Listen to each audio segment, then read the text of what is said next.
बहुत समय पहले की बात है। पहाड़ों और गहरी घाटियों के बीच फैला हुआ था एक रहस्यमयी वन, नीलकंदर वन। इस वन के किनारे बसा हुआ था एक छोटा सा गांव, दीपपुर। गांव का नाम दीपपुर था, लेकिन यहाँ के लोगों के जीवन में उजाला बहुत कम था। सूखा, भूख और अन्याय, यही उनकी रोजमर्रा की सच्चाई थी। इसी गांव के आखिरी छोर पर मिट्टी और पत्थरों से बनी एक जर्जर सी झोपड़ी में रहता था एक गरीब चरवाहा, केशव दत्त। नाम केशव था, लेकिन जीवन में शांति नाम की चीज उसे कभी मिली नहीं। केशव के पास न खेत थे न धन, बस कुछ कमजोर सी बकरियां और उसका ईमान। उसके परिवार में उसकी पत्नी मालती और 8 साल का बेटा गुंजन था। कई बार ऐसा होता कि तीनों ने पानी पीकर ही रात गुजार दी। एक शाम जब सूरज पहाड़ों के पीछे छिप चुका था, झोपड़ी में चूल्हा ठंडा पड़ा था।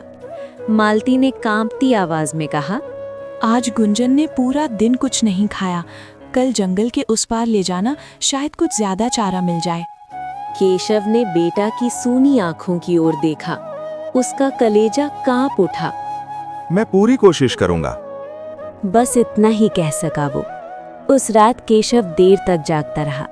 आकाश की ओर देखते हुए बुदबुदाया, हे ऊपर वाले, क्या मेरी सच्चाई कभी रंग लाएगी? अगली सुबह अंधेरे में ही केशव अपनी बकरियां लेकर नीलकंदर वन की ओर निकल पड़ा।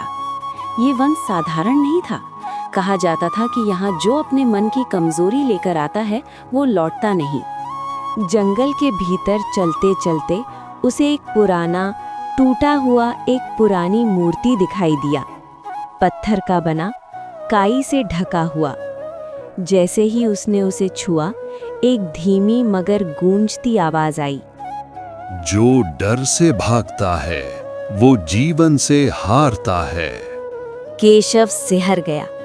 दिल जोर जोर से धड़कने लगा। भाग जाना आसान था, लेकिन उसने आंखें बंद की और कहा, अगर यही मेरी परीक्षा है तो मैं पीछे नहीं हटूंगा।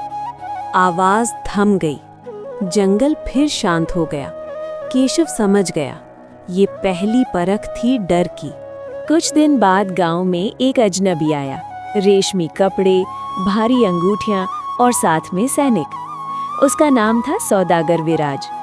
उसने गांव वालों से कहा, जो भी मुझे नीलकंदर वन का रास्ता दिखा देगा, उसे चांदी के सिक्के दूंगा। केशव को बुलाया गया। विराज मुस्कुराया।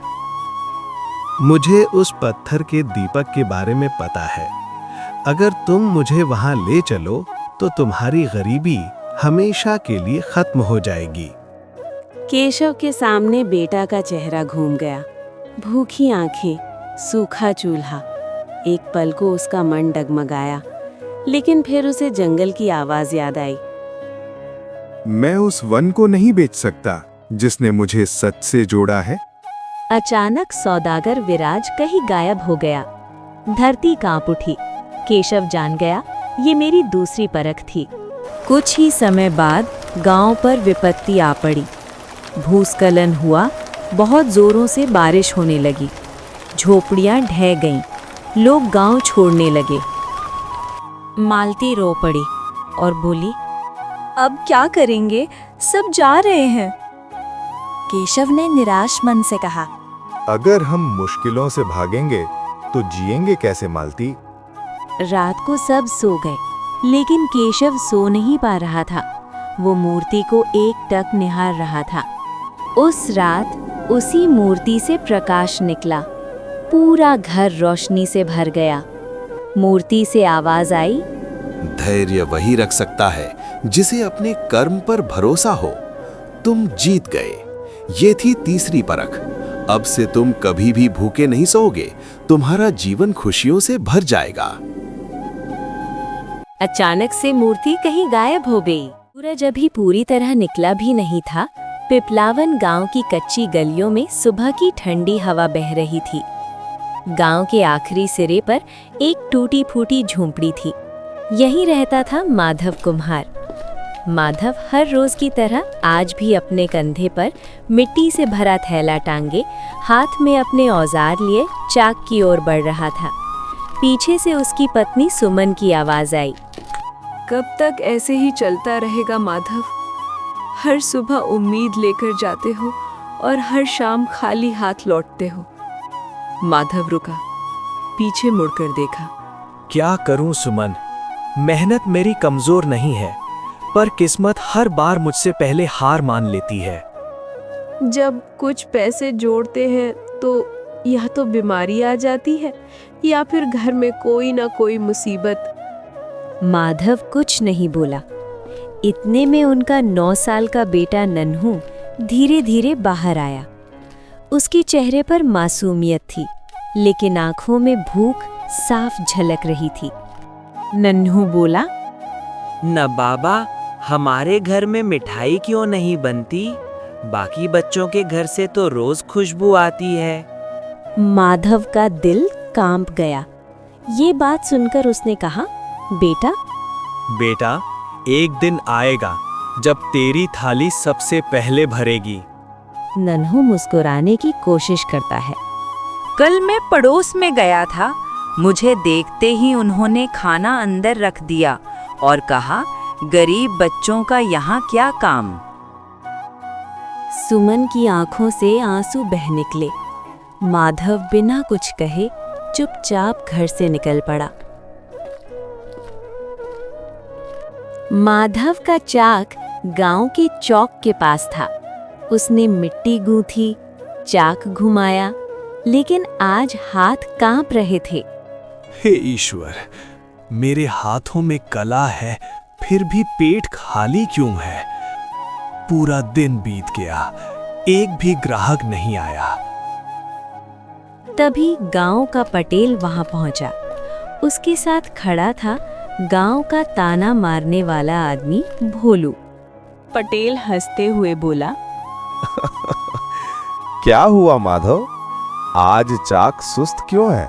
किस्मत भी चाक जैसी होती तो शायद घूम जाती। भोलू ठहाका मारकर हंसा और बोला, अरे पटेल जी, मैं तो कहता हूँ इसकी गरीबी की छाया पूरे गांव को लग जाएगी। दोनों हंसते हुए चले गए। माधव वहीं बैठा रहा। उसके हाथ से मिट्टी गिर गई, जैसे उसका हौसला भी गिर गया हो। उस शाम माधव घर नहीं लौटा। वो सीधा जंगल की ओर चला गया। वो अपने टूटे मन से सोचने लगा, क्या यही जिंदगी है? क्या मैं अपने बेटे को हमेशा यूं ही भूखा रखूंगा? वो एक पुरानी पेड़ के नीचे बैठ गया। तभी उसे किसी की कराह सुनाई दी। बेटा, अगर कोई है तो मेरी मदद करो। माधव चौंक गया।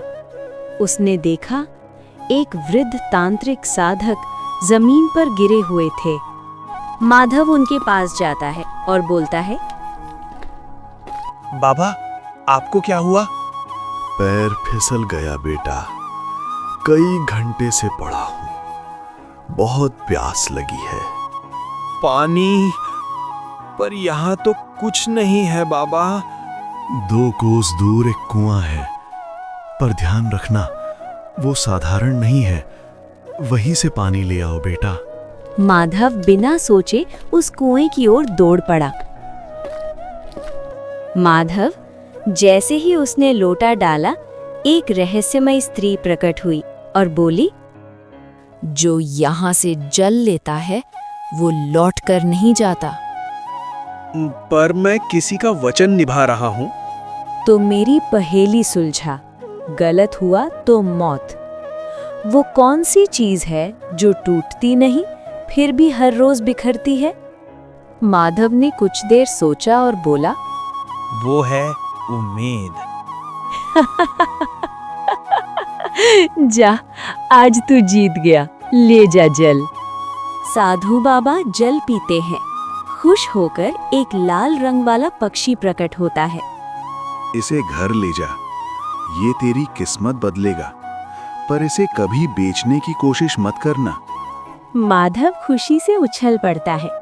माधव अपनी पत्नी से कहता है, अब हम भूखे नहीं सोएंगे, अब मैं अकेला नहीं रहूंगा।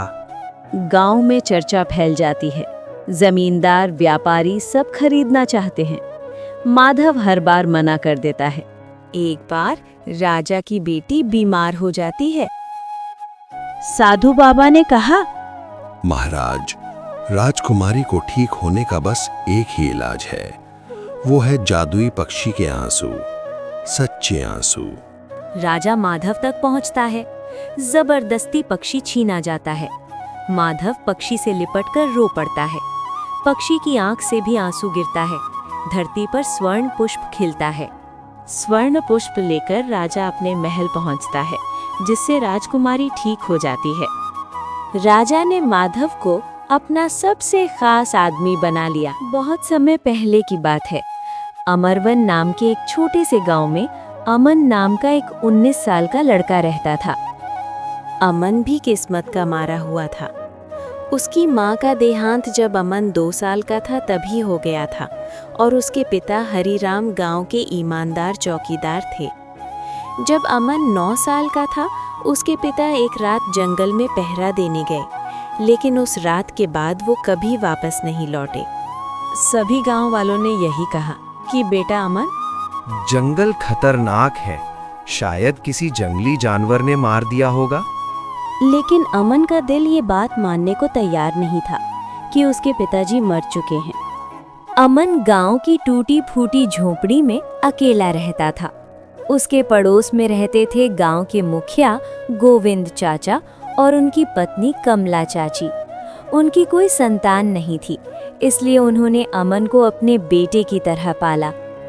अमन बेटा, ले अमन बेटा, आज गरम खिचड़ी बनाई है, पेट भर के खा लेना, तूने कल से कुछ नहीं खाया है। चाची, मैं कब तक आप लोगों पर बोझ बना रहूंगा? बोझ नहीं है तू हमारे ऊपर, तू हमारा बेटा है। ऐसी बात दोबारा मत कहना। एक दिन अमन ने ठान लिया कि अब उसे खुद कुछ करना होगा। उसने गोविंद चाचा से कहा, चाचा, मैं जंगल जाकर लकड़ी और जड़ी बूटियां इकट्ठा करूंगा। गोविंद चाचा ने पहले मना किया, फिर बोले, अब जंगल पहले जितना खतरनाक नहीं रहा, लेकिन सावधान रहना। अगर कोई भी चीज तुम्हें अलग लगे तो तुरंत ही वहां से भाग आना। अगले दिन अमन कुल्हाड़ी लेकर जंगल में चला गया। चलते चलते जंगल के भीतर अचानक उसकी नजर एक काले कौवे पर पड़ी। वो सामान्य कौवा से बड़ा था और उसकी आंखें अजीब तरह से चमक रही थी। अचानक उल्लू बोला, अमन, हरिराम का बेटा है ना तू? अमन डर गया और बोला, तुम बोल कैसे रहे हो? डर मत, मैं सब जानती हूँ। मैं तुम्हारे पिता के बारे में भी जानती हूँ। ये सुनकर अमन का दिल जोर से धड़कने लगा। कौवे ने बताया कि वो भी कभी इंसान हुआ करता था, लेकिन एक तांत्रिक ने उसे श्राप दे दिया। तब से वो कौवा बनकर रह रहा है। तुम्हारे पिता जिंदा हैं, लेकिन उनसे मिलने के लिए पहले मुझे श्राप से मुक्त करना होगा। अमन डरकर भाग आया, लेकिन अमन को पूरी रात उसे नींद नहीं आई। अगले दिन फिर अमन जंगल गया। कौवा उसे जंगल में एक छुपी हुई गुफा में ले गया। गुफा के अंदर एक सुनहरे रंग का संदूक रखा था। संदूक खुलते ही सोने के सिक्के, मणिमाणिक्य और चांदी चमक उठी।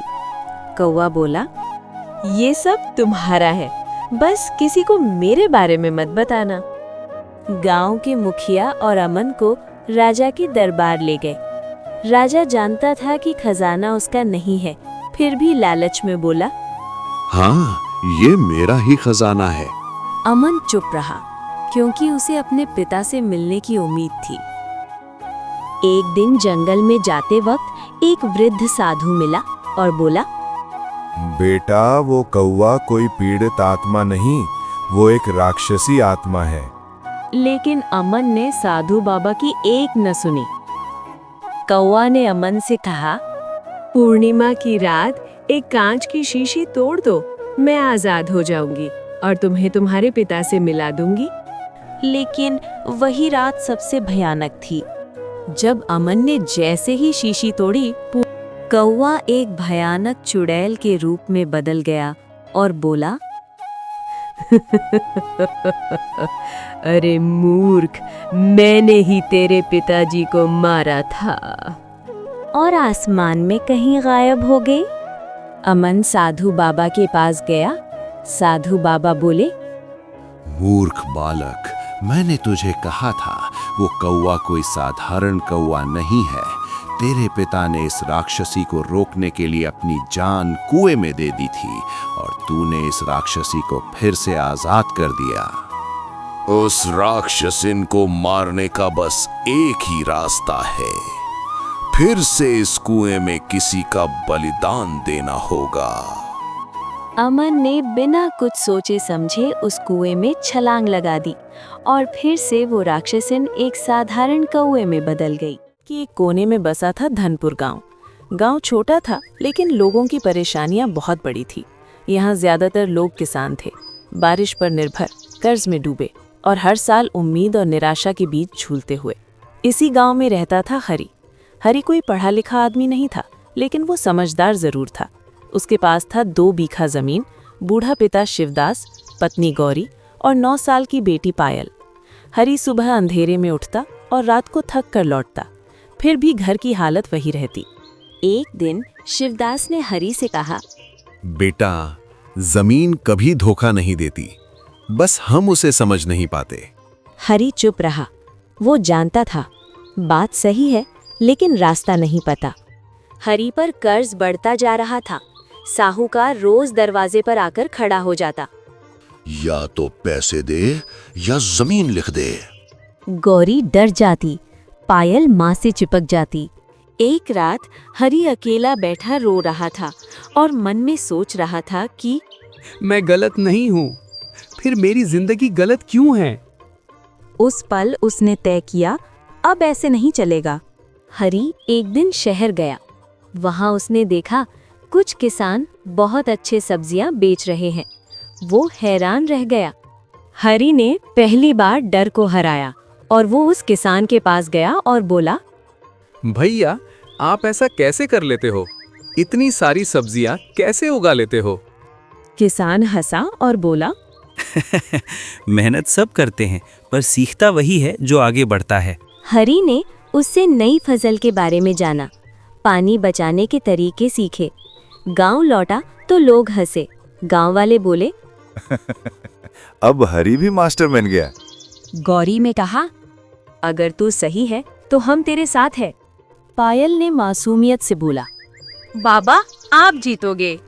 हरी ने आधी जमीन पर नई फसल लगाई, बाकी आधी वैसे ही छोड़ी। ये उसका सबसे बड़ा रिस्क था। बीज खराब निकले, पानी कम पड़ा, पैसे भी कम पड़ गए। हरी टूटा लेकिन रुका नहीं। शिवदास बोला, जो आज हार मान ले वो कल की जीत नहीं देखता, इसलिए मैं हार नहीं मानूंगा। कुछ महीनों बाद नई फसल ने जान पकड़ ली। धीरे धीरे खेत बदलने लगा। फसल बिकी। पूरा कर्ज तो नहीं, लेकिन आधा उतर गया। गौरी की आंखों में आंसू थे, खुशी के। जो कभी हरी पर हंसते थे, अब उसी से पूछने लगे, हरी, हमें भी सिखा दे भाई। हाँ भाई, सिखा दूंगा सबको। पायल बोली, बाबा मैं पढ़कर अफसर बनेंगे। हाँ हाँ बेटी, जरूर। अब हरी सिर्फ किसान नहीं था, वो मिसाल बन चुका था।